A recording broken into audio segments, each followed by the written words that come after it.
Hello, everybody. Welcome back to another episode of Bladesong. Now, I feel like I might be the last one for a little while, just because there's, you know, future early access updates and stuff like that. So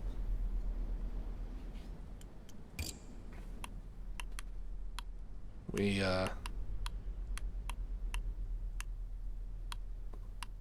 Citadel Square. Yeah, Citadel Square. So I feel like this might be the last one for a little while, just to let the game kind of get some more updates.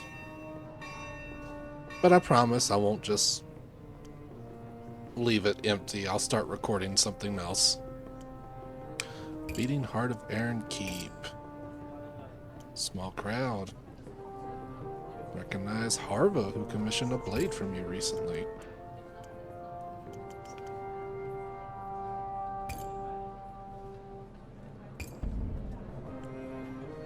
Well fed.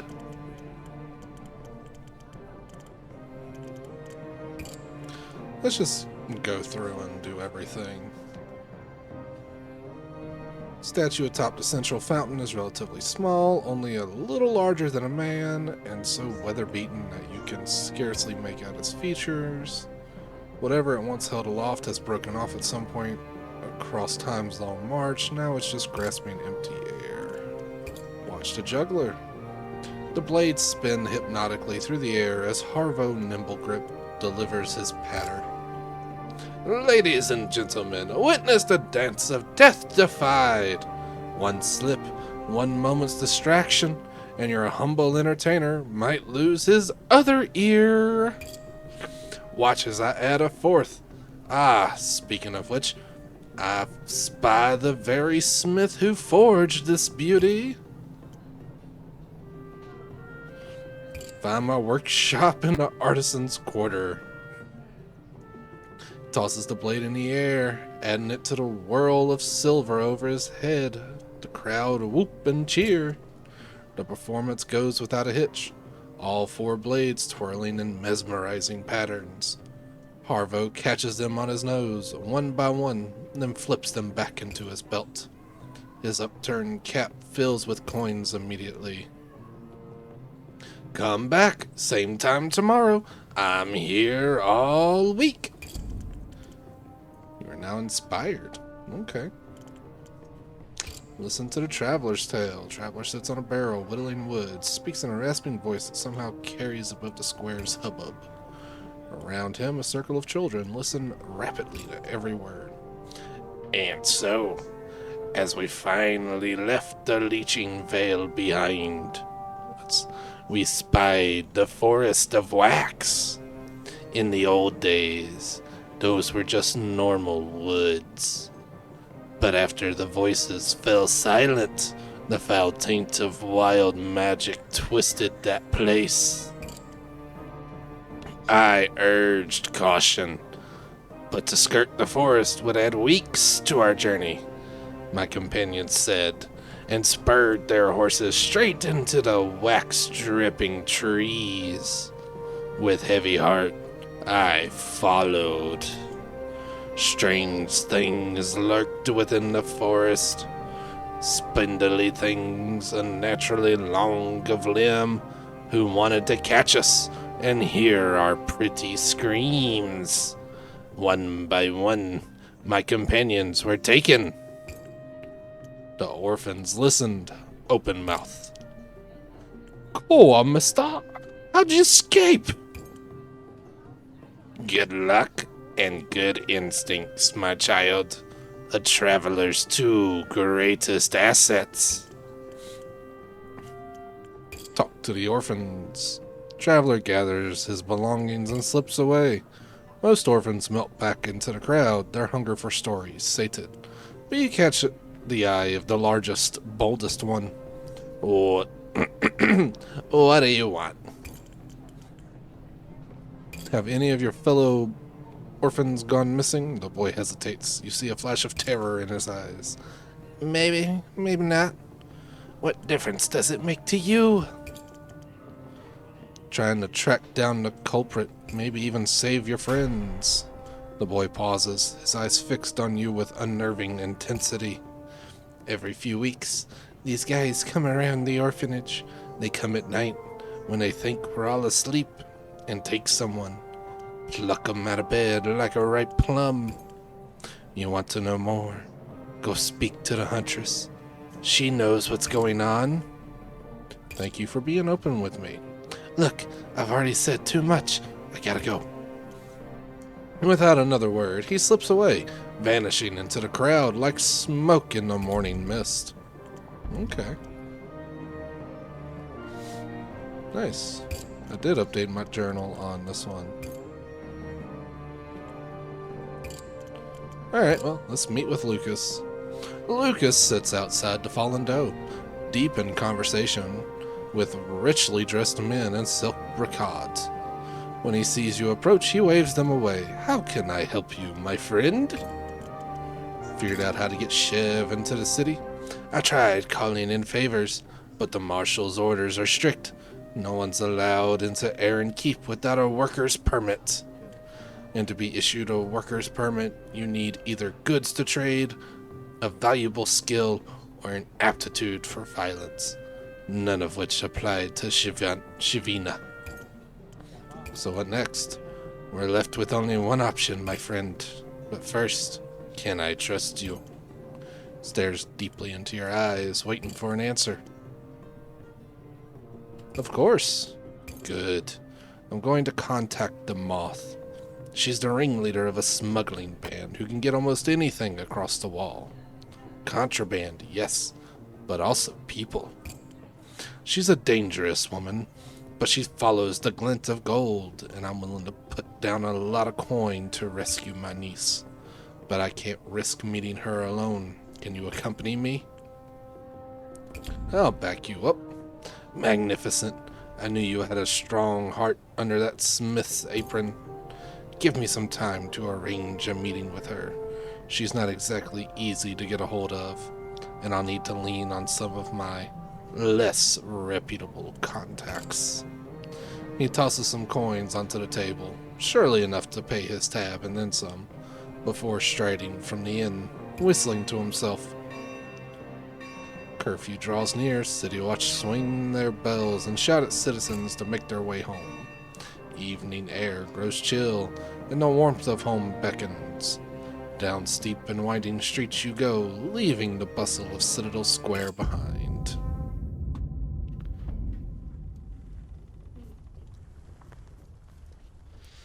Oh, nice. Okay. Well, let's feed Choloto. Alright, now. Ooh, I can actually work on that thing for Silas. The black stone given to you by Silas Kernigan sits on your anvil, as dark as a hole in the world, exerting a dreadful pull on the light around it. Even when you're not looking at it, you can feel its presence like a terrible weight. Best be rid of this thing, sooner, not later. Forge a sword for Silas. Pick up the hammer and get to work. Alright, well. Let's get started on this.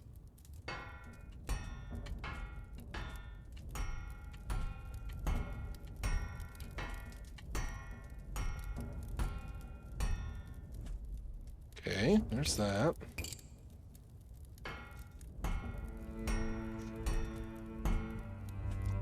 There's that.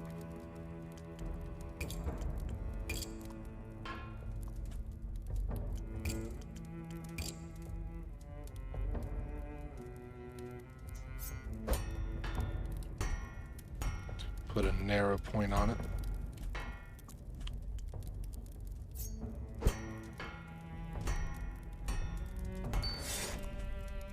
Alright. Cross section.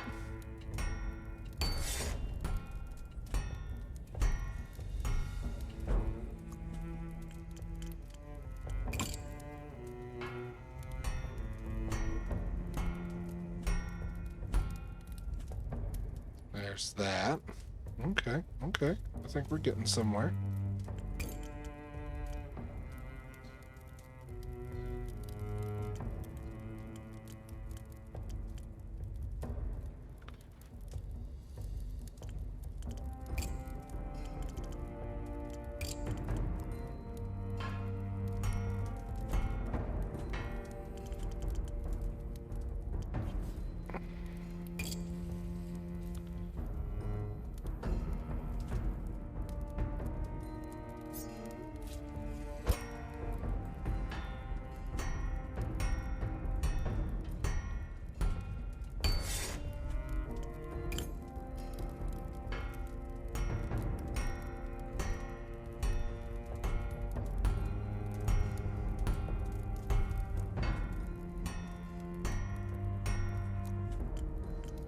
Alright, fine. Cross section.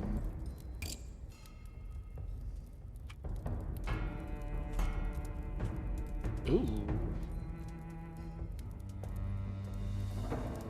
Okay, okay. Well, I can fix that. There's that.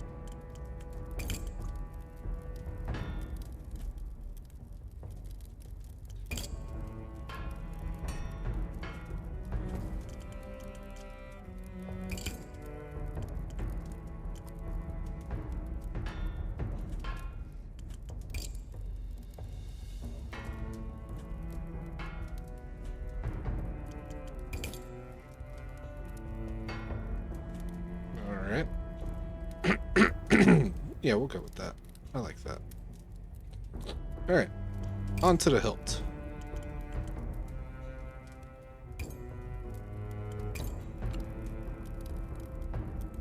Not 100% certain where I'm supposed to put this.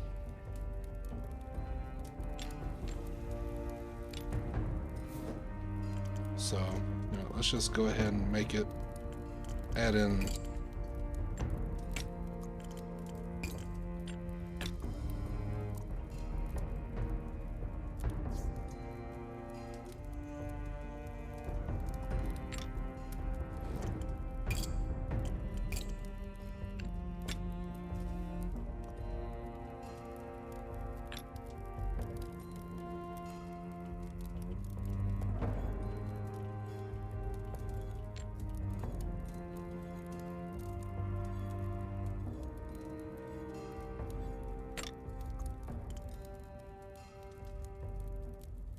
oh, it doesn't have a narrow point anymore.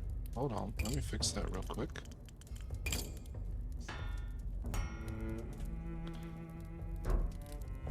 That's another thing I can do, is I can do this to kind of cut back on the weight a little bit. Alright, back to the hilt. Alright, let's scrap that real quick. Alright, so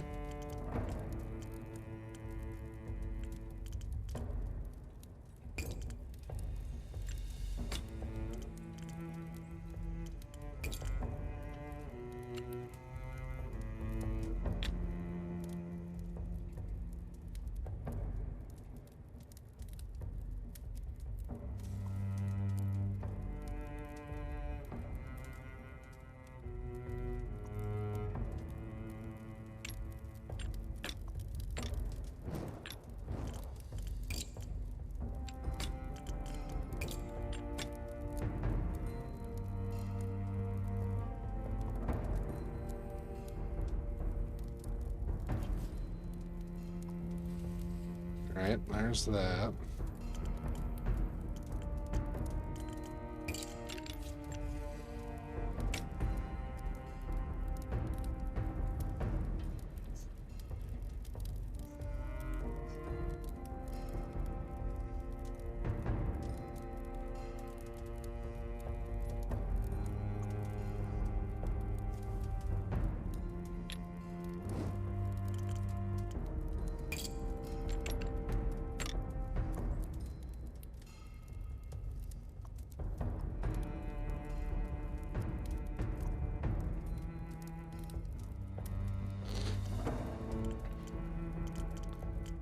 Then we'll add in the ring for a pommel.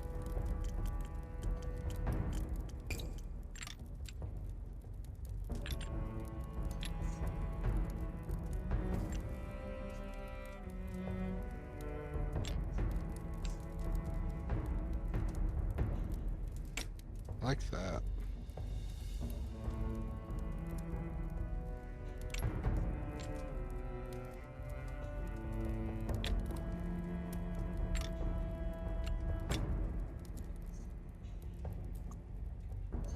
There we go.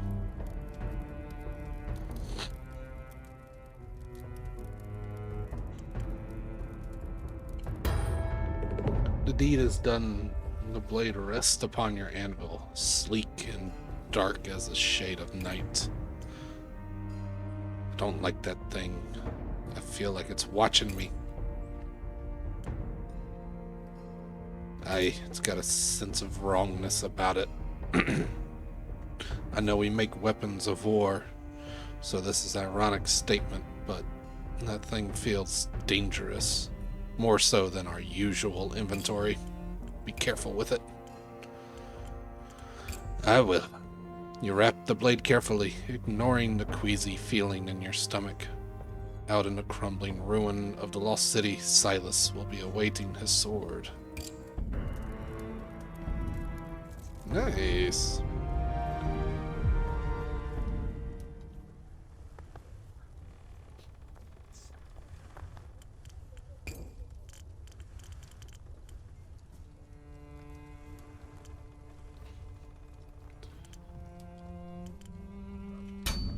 And then we'll salvage that. I've got plenty of other materials, and I have $303, so let's see here.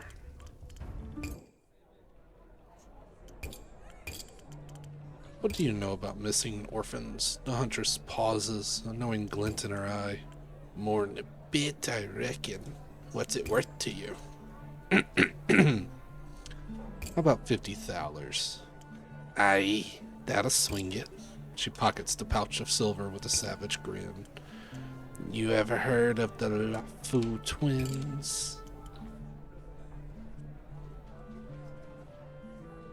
If you want to know, that will be $50, she snorts.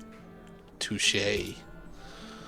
They're former crows, mercenaries who excuse me. Mercenaries who found a more lucrative calling in Aaron Keep, doing wet work for coin. If a deed's so dark it'll make even a regular mercenary flinch, the LaFou twins will do it with enthusiasm. I don't know what their real names are. People call them Smiles and Scowls on account of their scars. And what do they have to do with the missing children?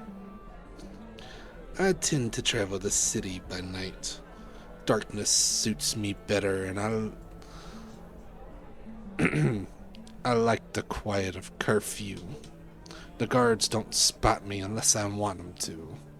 One evening past midnight, I was near the orphanage when I heard shouting and crying.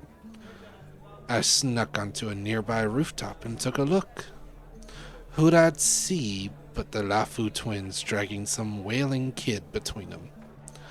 Don't think they were taking him on a picnic. I watched as they gave him a sharp smack around the head to shut him up. The matron was there, overseeing the transaction. She looked a bit distraught when they struck the boy, but she didn't say nothing. Who do the twins work for? By all accounts, the twins are paid most handsomely for their dirty work. So whoever they answer to, it's someone with serious wealth. In Aaron Keep, that usually means either the nobility of the High Citadel or the merchants of the Houndsburg League. Unfortunately, I don't know more than that. Where can I find them? I wouldn't approach them directly. If they get a whiff of suspicion off of you, they'll gut you like a fish. Murder comes as easy as breathing to them. Go talk to Zunis, the bookmaster at the arena, or the bookmaker at the arena. She knows the twins pretty well. Not that they're friends.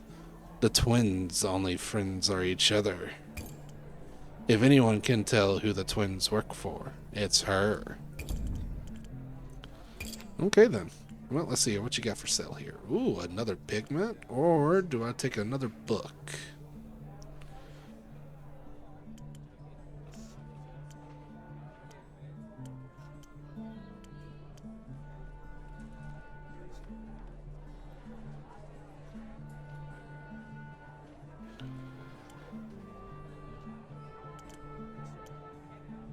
Oh, I see now. There are some books that the customers will ask for, and some books that are for pure creative decoration.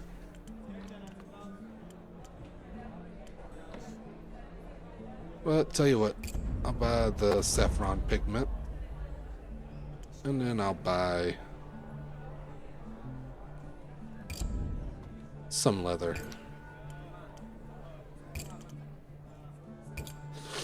Bid goodbye to her.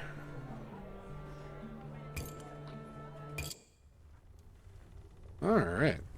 Well, let's end the day.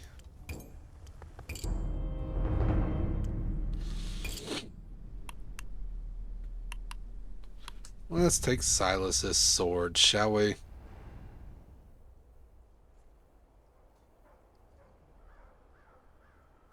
The Lost City.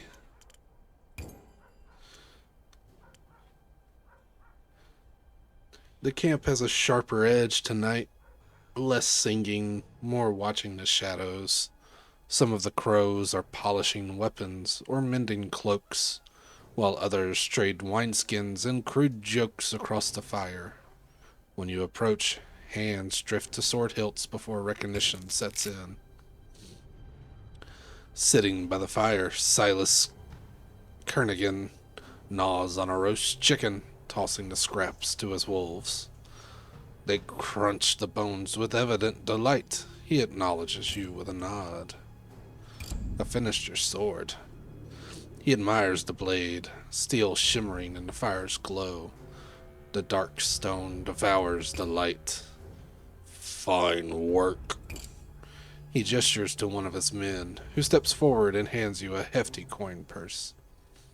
Silas turns and stalks alone into the darkness, leaving the camp without a backward glance, sword in hand. No doubt he's gone to test the blade. You don't like to think on what or whom. Search the ruins for valuables. Search the bathhouse.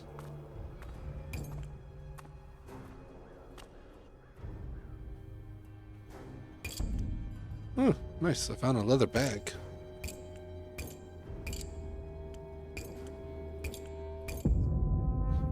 Awesome. Oh, no. The morning sun is just flittering through your windows when someone bangs on the doors so hard the whole workshop seems to shake. Sergeant Glenn. Open up, Wastelander. Oh, rotten ruination. There's a guard at the door. Maybe they're here to help you find those missing orphans. Open the door. The watch sergeant pushes her way in, followed by two more guards with surly faces. You recognize her. She granted you entry into Aaron Keep. Choloto growls, a noise of pure defiance rising from deep in his throat. But Caswin lays a calming hand on his flank. Keep that mutt under control. Seems to be the problem, officers. Starting to think I made a mistake, letting the likes of you pass the gate. I hear you've been asking questions. Too many questions. Could have you breaking rocks in the far mines with a click of my fingers. You've been lucky so far. But luck runs out for outsiders in this city, especially nosy ones. Sorry, I'm just trying to make a living here. Sorry doesn't cut it. Every breath you take is on our sufferance, remember that. If you don't like it, you're welcome to leave. The wasteland is always hungry for fresh meat. What have I done to deserve this treatment? Exist, breathe our air, take up space. If the city wasn't short on blacksmiths, you'd be on a one-way wagon to the mountains with only a pickaxe for company. Know your place. Keep your head down. Stop asking questions. And you remember you exist only because we allow it. In the meantime, we'll confiscate anything suspicious. Can't be too careful in this day and age. Stand by while they search. The guards ransack your forge, taking anything of value they find, expensive tools, ornates, any coins they can get their hands on. And then they're gone. Why'd they target us? Someone heard you were asking questions about the orphans. They wanted to send a message. Oh boy, they stole money from me. Anyways. Yep. Now I have 2 quests on hold.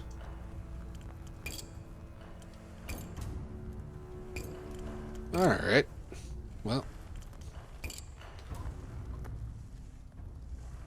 I suppose we'll start the day with doing something. A woman enters your workshop. Her eyes are as hard and gray as pebbles in her pinched face. She unfolds a piece of parchment, revealing a detailed sketch of a sword. Smith, take a look at this. The parchment is covered with detailed sketches of an officer's sword. Every measurement is annotated in a precise hand. This was my grandfather's blade. He served in Thailand's army for 15 years, back in the age of Song. These drawings are remarkably detailed. I had years to memorize every detail, even after he retired. He trained with it every morning. I watched him moving from stance to stance, as fluid as a river. Some days he showed me how to sharpen it, how to oil the leather. Said it would be mine to pass down. Where is it now? My father sold it 3 months after grandfather died. Traded it to a wine merchant from Kurev for a cask of red welled red. The cask lasted him 2 weeks. 3 generations of honor, drowned in cheap wine. Why commission a copy now? My son, Marcus, has been accepted into the City Watch. The ceremony is next month. He should have his great-grandfather's blade at his side when he takes his oath, even if it's only an echo of what was lost. I've saved for 2 years to afford this. My husband thinks I'm being foolish, but he didn't know my grandfather. Does he know about the original sword? I've told him the stories, how his great-grandfather served with distinction, how the blade never failed him in 15 years of service. I haven't told him it was sold for drink. Let him believe it was lost honorably in battle. Thank you, Smith. Make it worthy of my grandfather's legacy. Alright, well, let's make this sword, shall we? First, length.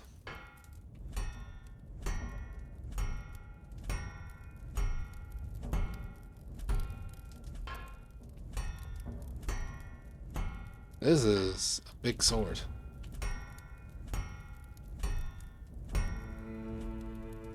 A really big sword. Holy cow.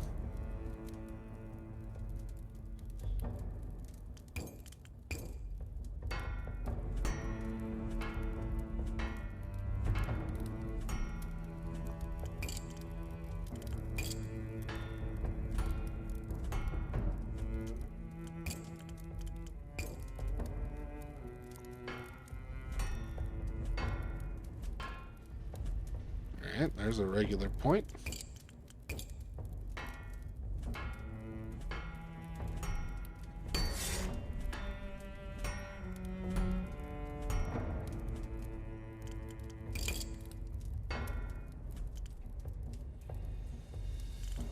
Alright, now let's come into here. What do we want to put on here?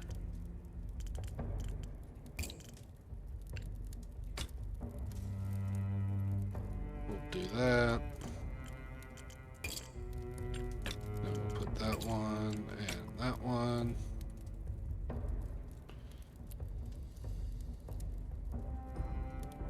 Hand and a half. Let's see here.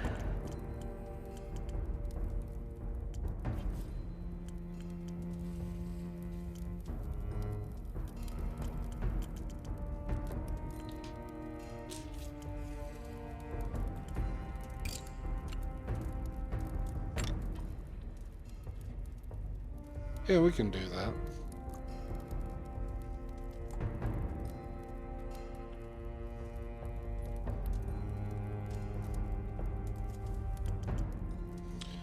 It meets all the requirements. It's exactly as I remember. She lifts the blade with practice ease, her grandfather's training evident in every movement. For a moment, years seemed to fall from her face. He took me through the forms, one by one, taught me how to guard, how to strike. I never ended up using those skills. I just let them rest away. My grandfather would have been disappointed by that.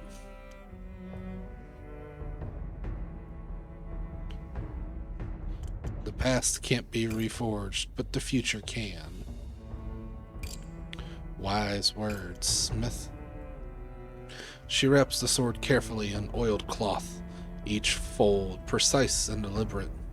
As she turns to leave, she pauses at your door. My grandfather would have respected your craftsmanship, Smith. That's the highest praise I can offer. Awesome. I'm glad she liked it.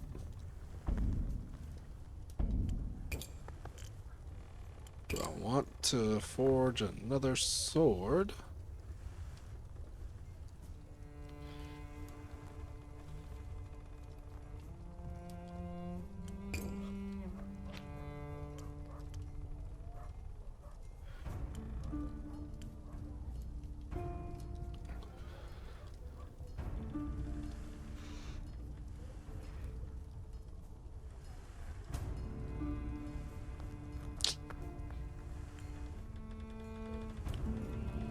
Or do I want to just go ahead and break down all this extra materials I got?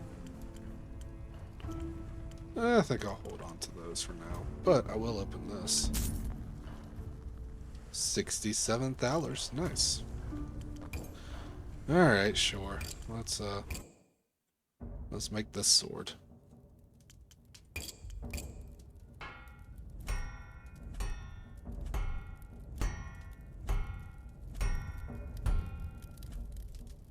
Alright.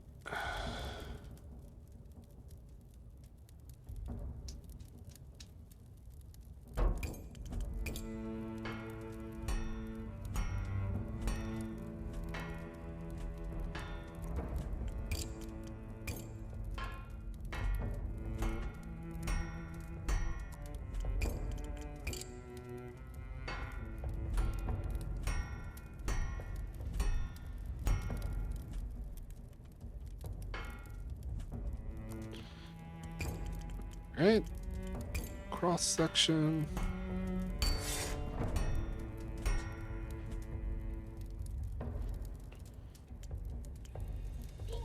And then, you know what?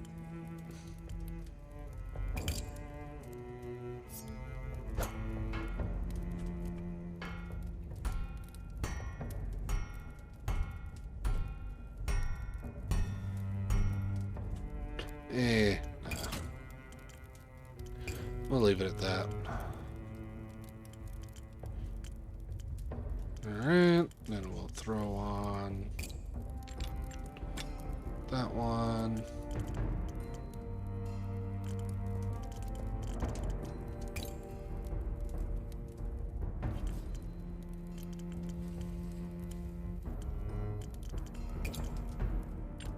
That one.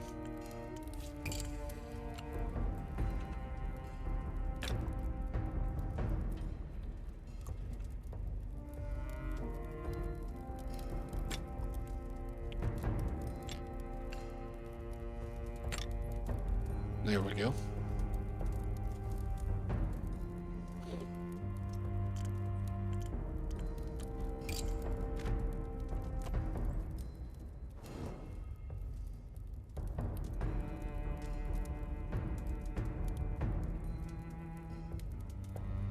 Yeah, that looks good.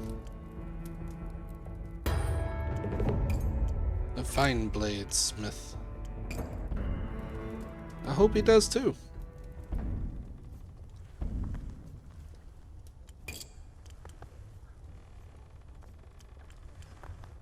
Oh, we'll salvage that.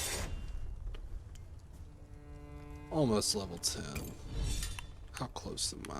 What would I even go after?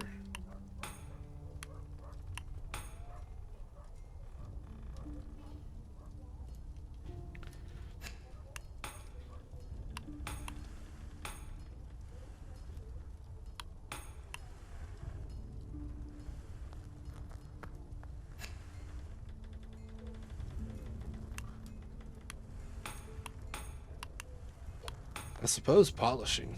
But anyways, this is where I will call it. I hope y'all enjoyed. And like I said, I think I'm going to put a pause on Bladesong for now and let it get some more updates since it is in early access. And I will let some more content come out for it. And when it does, I shall pick it back up and put out some more videos. So I will, so next Friday, I will start a new series. So with that being said, I hope y'all enjoyed, and I will see all of you again next time. Take care, everybody. Toodaloo.